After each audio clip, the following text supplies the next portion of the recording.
Hi there, and welcome to Marks of Maturity, the Thanksgiving edition.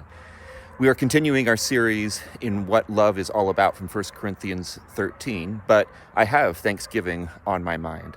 My hope and prayer is that we are all in that attitude of gratitude, to use that cliche, but I also want to encourage us in the way of love. Love always protects. Now, when we read that, what is love protecting? Who is love protecting? What are we protecting ourselves against?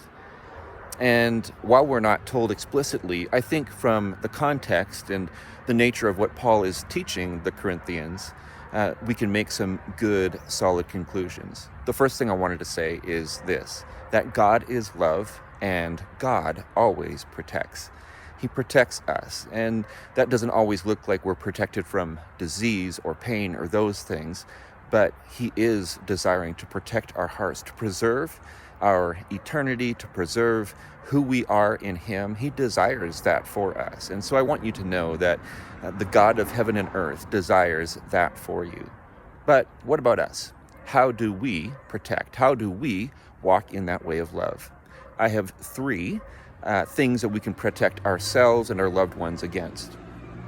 The first one is to protect ourselves against greed. Protect ourselves against greed.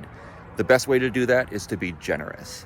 Anytime that we're in that act of giving, our hearts are lighter. Our wallets are lighter, but we're not suffering from that disease of greed in that moment. Protect yourself against isolation.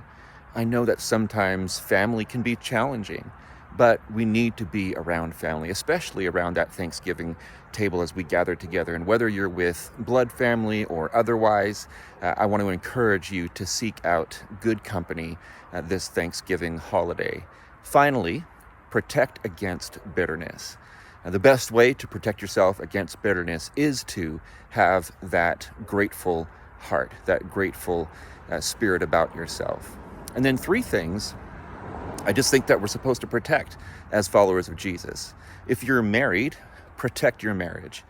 Protect your marriage. And there can be a whole bunch of things I could say right here, but the main thing I wanted to say is keep dating. Keep dating one another. Keep pursuing one another. Protect your children. Protect your children and your grandchildren. Protect their innocence. Our world is in such a rush to grow up, but protect their innocence. Finally, protect your relationship with God. Spend time with Him. Do it in a way that is meaningful to you. Spend time in the Word, absolutely. Spend time in prayer, absolutely. But spend time out in His creation. Spend time with other believers. Do all of those wonderful and beautiful things. Have a very happy Thanksgiving.